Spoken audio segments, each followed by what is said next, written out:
Okay, good day everyone. This is Bruno with AXUS here, and welcome to one more AXUS Point Destination webinar series. Today is already our fifth edition. We're having a webinar every Monday, and today we have made a special for Iceland Encounter to be on the Thursday to have a second one in the same week, just because we know that Iceland will likely come up as a possible destination for international travelers sooner than the others. So I thought it was a good opportunity to present them earlier.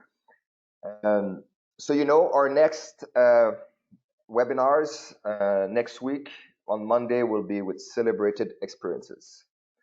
So also look for that registration link that we send by email or inside the pop-up inside the platform of AXUS that you can also click to register. Know that we will ask you to put the questions in the chat box, and we will address them at the end of the session. We're recording the session so everyone can access to it afterward. So I'll right now introduce you to Didda, who is a travel designer of Iceland Encounter, an on-site DMC in Iceland. So Didda, thanks a lot for joining, and the presentation is yours. Thank you, Bruno, and thank you for the invitation, and thank you everybody for joining today. My name is Didda, and I'm a travel designer at the Iceland Encounter. And I'm going to introduce you to Iceland and tell you why it is a great post-COVID destination. And I will start with the hot topic of COVID.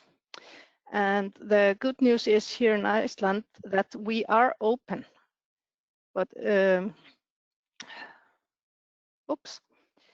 for now, only for Schengen visitors, but we will open for others very soon. The virus did hit us, but not as badly as many other places, thanks to fast and effective measures taken by authorities. We have so far had 1,830 cases, currently only 9 active ones. The focus here has been on quarantine and isolation, restriction of gatherings and social distancing. There was no lockdown here, thankfully. And then we had rigorous testing and tracking. Around 20% of the nation has been tested, which is the largest proportion of any country in the world. Daily life is getting back to normal again. There is still a gathering ban of more than 500 people, but it will increase to 2,000 in July. All businesses are open, including restaurants, bars, gyms, and the swimming pools. Yeah, and we are open for visitation. Visitors have 2 options to enter. They can choose to get tested at the airport or undergo a 2-week quarantine. And those who get tested, they get the results just usually within the day. But they can leave the airport and go to their accommodation until they have the results. So far, no one has chosen the quarantine, and of over 15,000 passengers tested on arrival, there have only been 6 active cases. So it's so far so good, and we are optimistic. Yeah, I want to tell you a little bit about our company. Iceland Encounter was founded in 2009. Our office is in Reykjavik. our focus is on tailor-made, privately guided tours. And we have a team of creative travel designers that strive to make the client's wishes come true. And no two trips are the same. It's always tailored to the client's needs and wishes. Our guests are often couples, families, or friends that travel together, but we also welcome incentive groups and other types of groups. We use handpicked expert local guides in order to offer authentic cultural experiences. And we don't offer self-drive tours. We match the guides with the guests. We always, put a lot of thought into which guide is best for each client, and resulting in that usually the guests, a common reply is that the guide was the best guide they ever had.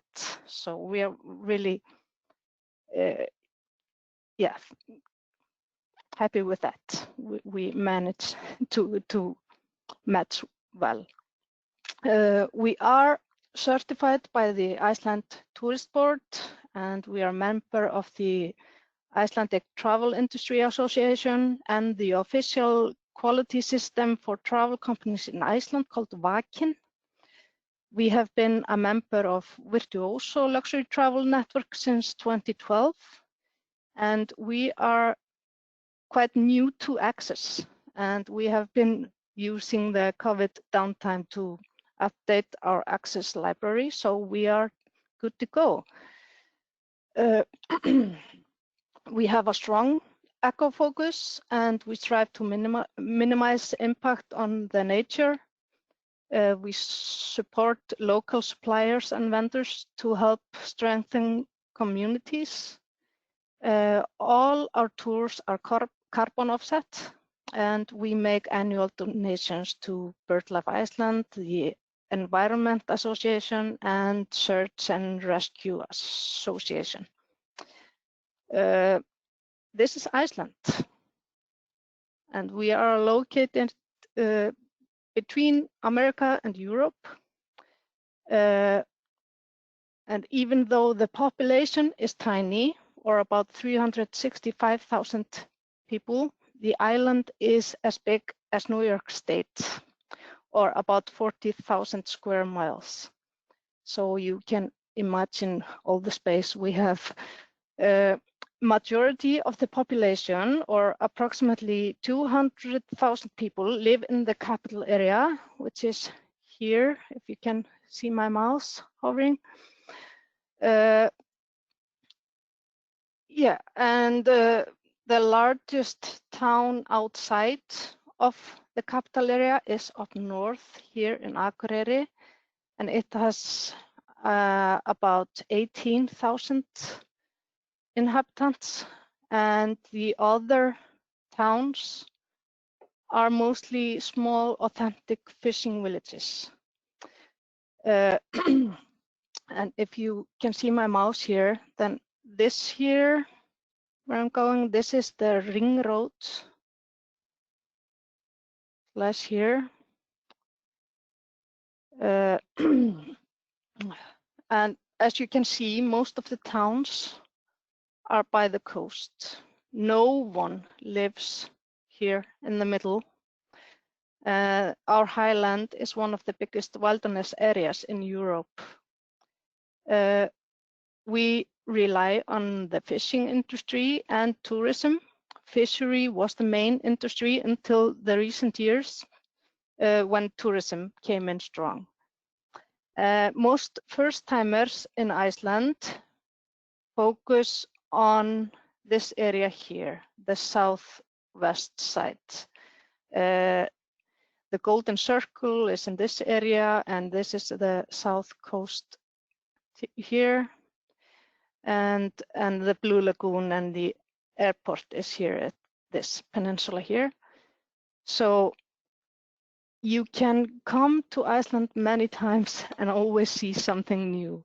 And the main reason why this area is so popular is because of the size of the country. You really need time to explore it all.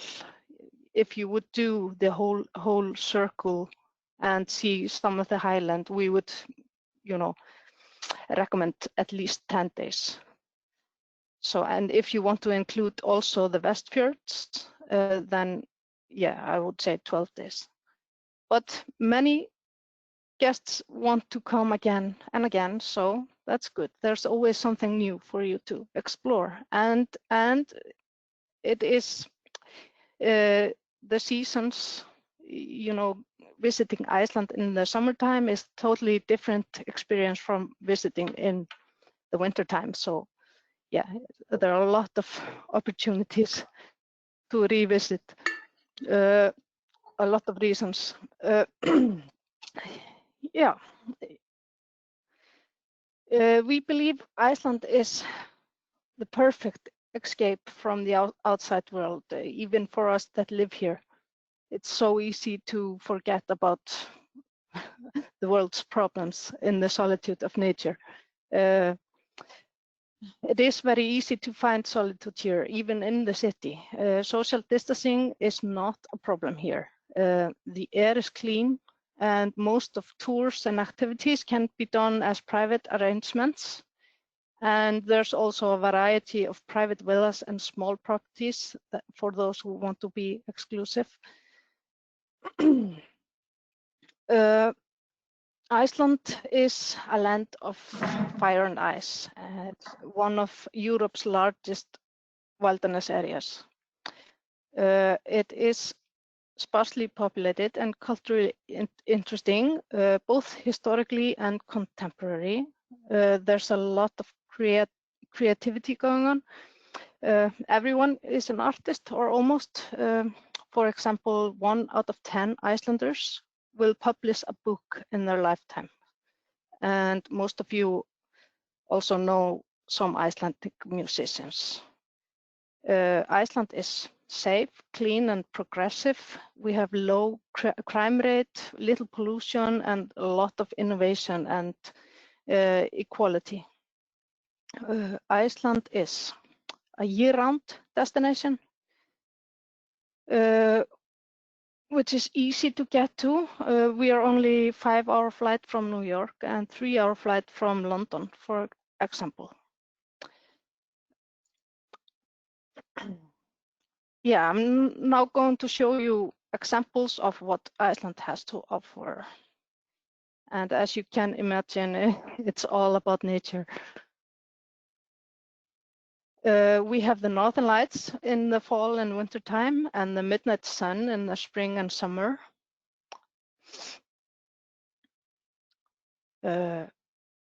Countless waterfalls all over the country. You can always find a waterfall, and they are very beautiful, no matter what season. We have the volcanoes and glaciers. We don't have any active eruption today, but we never know what happens. We usually have some kind of eruption every 5 years or so. So yeah, so that just adds to the excitement. And we have the hot springs and the steaming ground.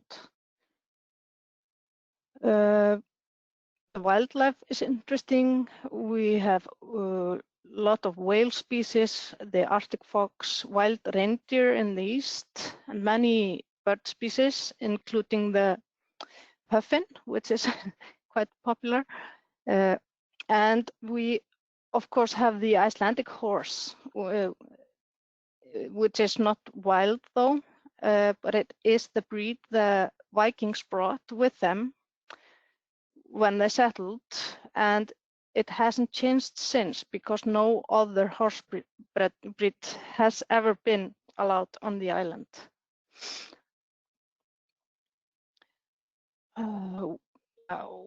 We have,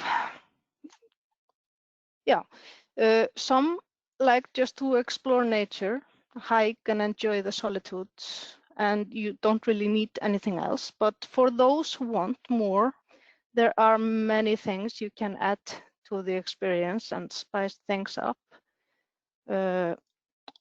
such as the geothermal swimming pools, the nature baths, and the spas. We have quite a lot of those. You can go horseback riding or go on bird watching or whale watching tours. There are many glacier activities you can try, such as glacier hikes or climbs, snowmobiling on a glacier, which is my personal favorite, or you can even see the glacier from the inside, both in natural ice caves and man-made ones. There are various ATV and buggy tours to choose from, and also biking tours.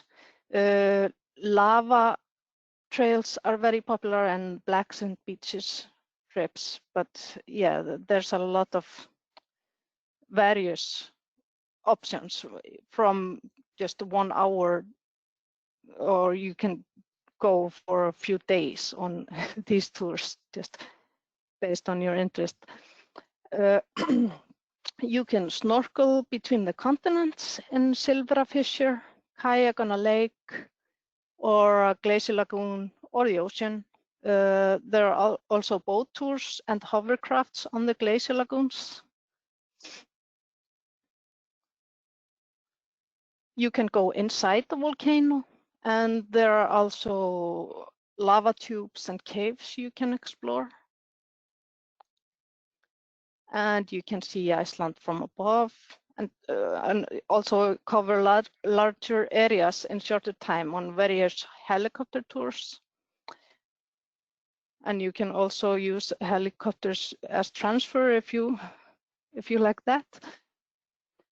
We offer culinary tours, art walks, and all kinds of tailored city tours depending on the client's interests. It's just a matter of you ask and we make it happen. Here are examples of the vehicles we use for our tours. These cars are modified in Iceland, especially for Icelandic conditions, and they give an opportunity to get off the beaten track and go to the highland and other areas which are not accessible by small cars, and they're just super cool as well. So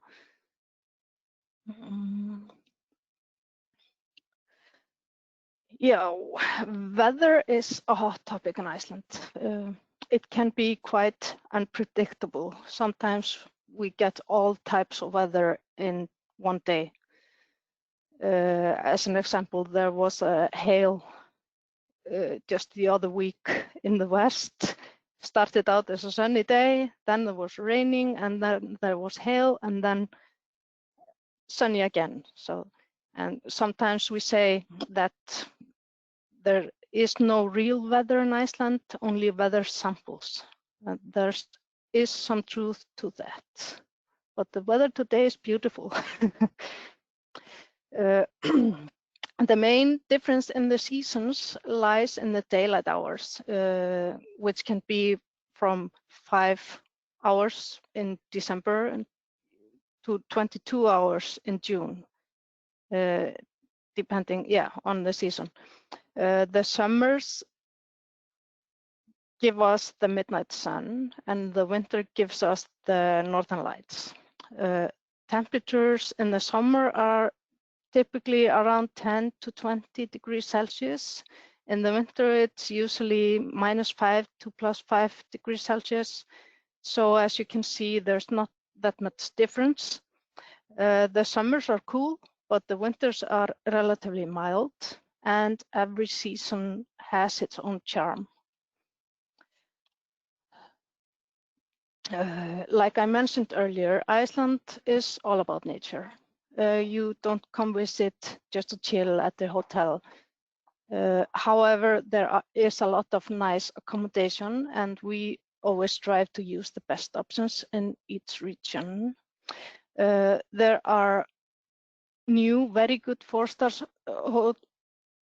hotels opening every year. We have recent and upcoming 5-star options. For example, the retreat at the Blue Lagoon and Marriott will hopefully open in 2021. We can also arrange for fully serviced luxury villas of various sizes. And here are some examples of the accommodation we often use. This one is in Reykjavik. It's part of the Hilton Curio collection. It opened 2 or 3 years ago. Very nice hotel. Hotel Borg is the oldest hotel in Iceland. It's a very nice 4-star hotel in the Art Deco style. And it's, yeah, very, very beautiful hotel. Canopy is opened maybe 4 years ago, and it's a Canopy by Hilton. It's in central Reykjavik as well. Alda Hotel is a very nice 4-star hotel in the center. It's more Scandinavian style. It's very nice. Hotel Rangá is in the south. Nice 4-star hotel, and it has one of the best restaurants outside Reykjavik. This one is really cute. 14-room luxury property called Skálakot. It's on a horse farm.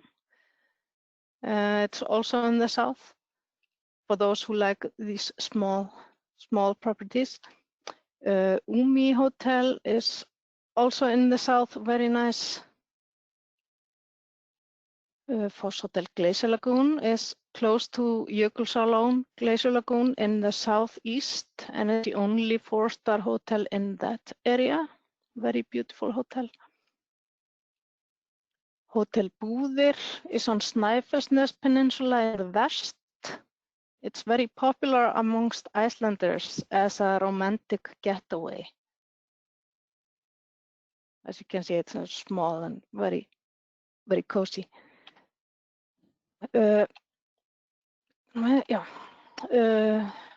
Icelandair Hotel Mývatn is one of the nicer hotels up north. It's in the Mývatn Lake area.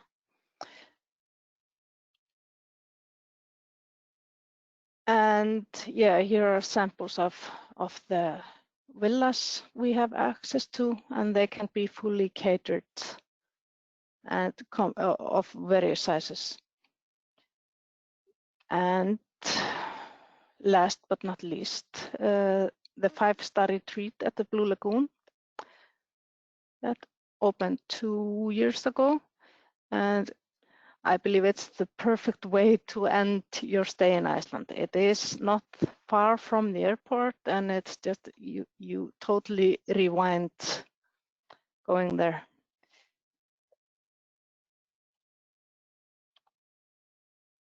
Yeah, so to bring it all together,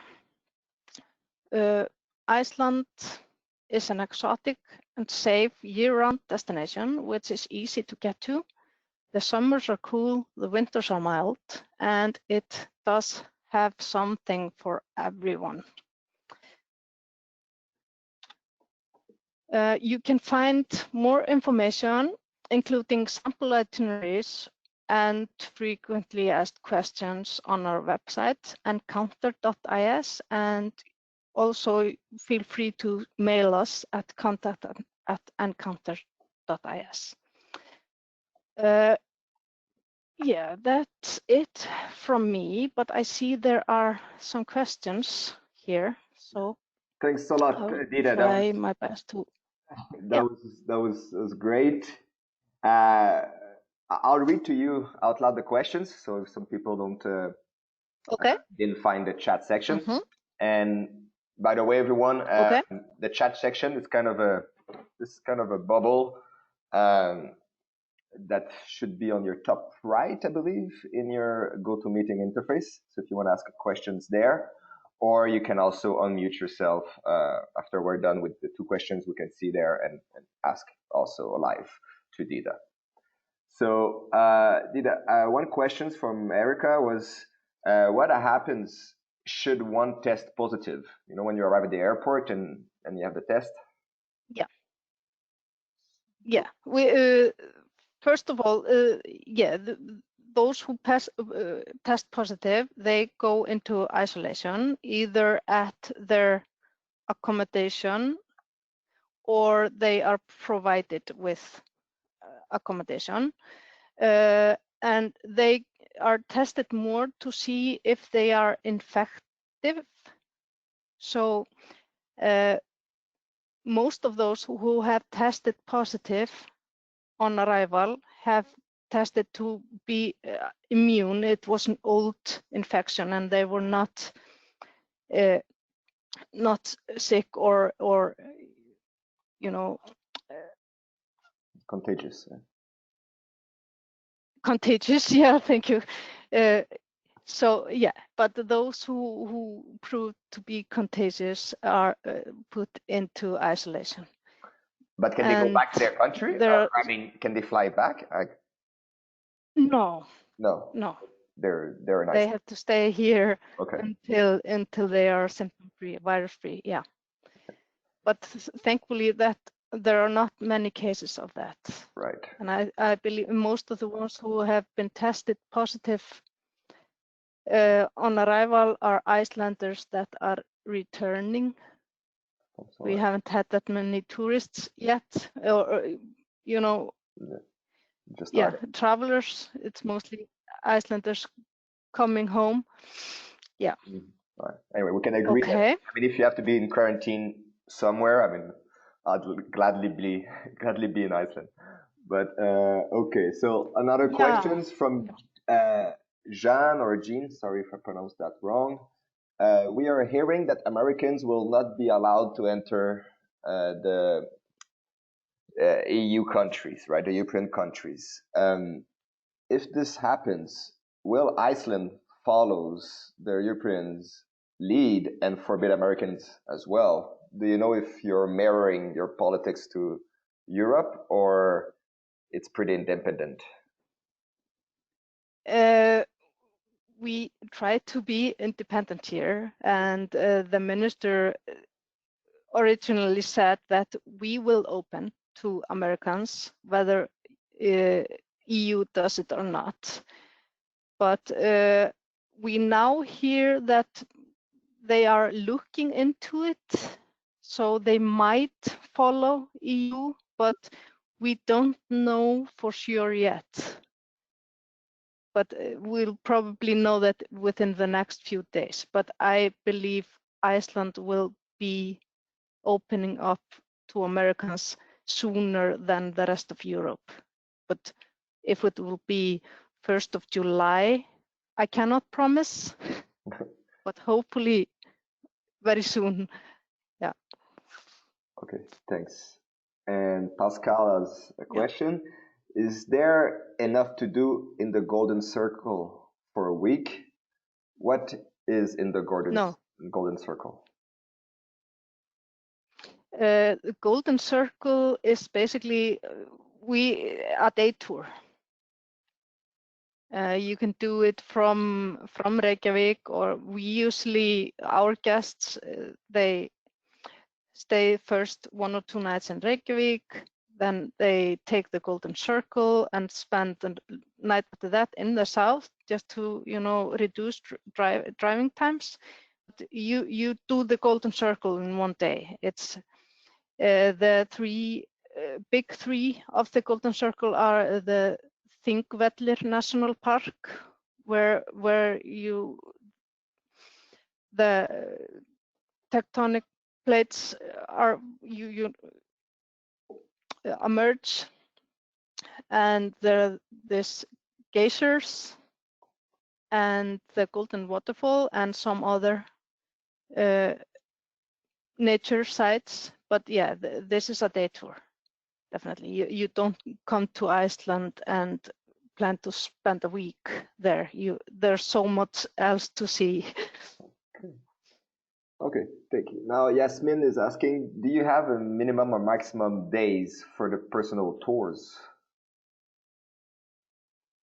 No, No. No minimum, no maximum. We sometimes do, not a lot, but we sometimes do just day tours, because everything is, you know, private and tailored, so we can do whatever the client needs. And we have had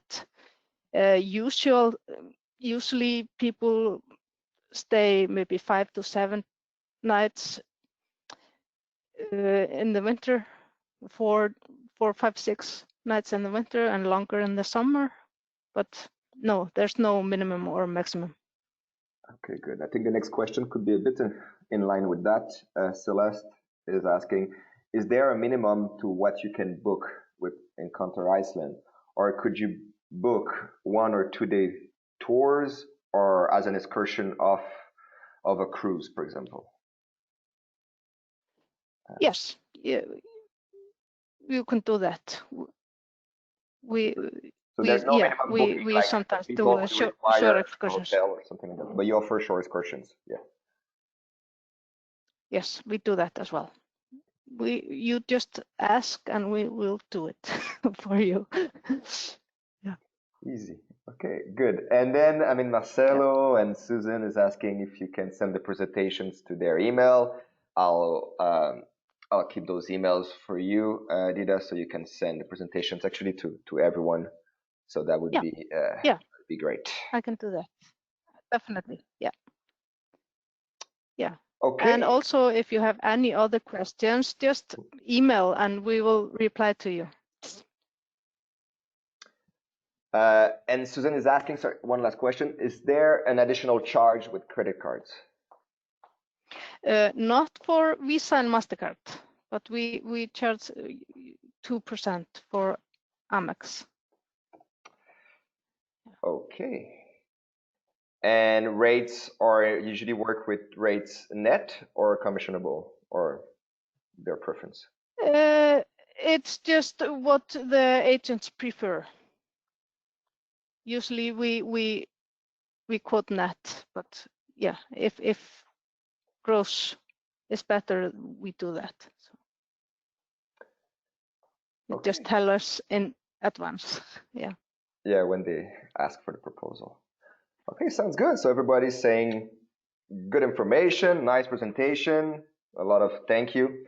So thanks a lot, Didda. It was a pleasure to have you with us. And everyone. Thank you.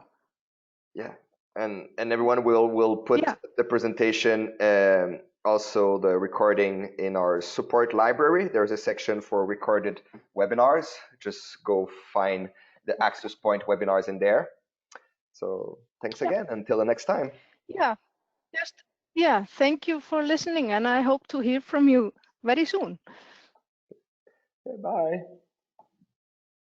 Bye-bye.